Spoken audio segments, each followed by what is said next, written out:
শামসুল, পামগুলো চিত্র কেমন দেখছেন? সরবরাহতে সেনাবাহিনীর ভূমিকা কেমন? জ্বালানি তেলের এখানে সংকট দেখা দিয়েছে, যার পরিপ্রেক্ষিতে প্রশাসনের পক্ষ থেকে বেশ কিছু উদ্যোগ এখানে গ্রহণ করা হয়েছে। আমরা দেখতে পেয়েছি, আমরা যে এখন যে পেট্রোল পাম্পটি রয়েছে সেখান থেকে সকাল ভোর থেকে এখানে সেনাবাহিনীর তত্ত্বাবধানে এখানে জ্বালানি তেল সরবরাহ করা হচ্ছে।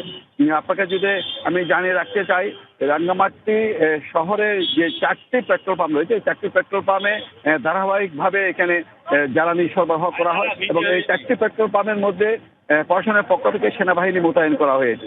সেনাবাহিনীর তারা তত্ত্বাবধানে এই যারা এই বাইক চালক রয়েছে তাদেরকে এবং যারা অন্যান্য এখানে যে যানবাহনগুলো রয়েছে, যেমন সিএনজি যে রয়েছে, সিএনজির যে তেল সরবরাহ, সবকিছু সেনাবাহিনীর তত্ত্বাবধানে দেওয়া হচ্ছে। আমরা সকাল থেকে দেখেছি এখানে লাইন ধরে প্রায় কয়েক হাজার লোকজন এখানে সকাল থেকে ভোর থেকে তারা এখানে লাইনে দাঁড়িয়েছে, তারা জ্বালানি সংগ্রহ করার জন্য।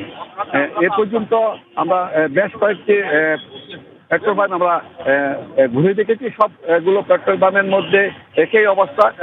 সেখানে ভোর থেকে জ্বালানি সংগ্রহ করার জন্য লোকজন জড়ো হচ্ছে এবং তাদের নিয়ন্ত্রণ করার জন্য পুলিশের পাশাপাশি এখানে সেনাবাহিনী রয়েছে।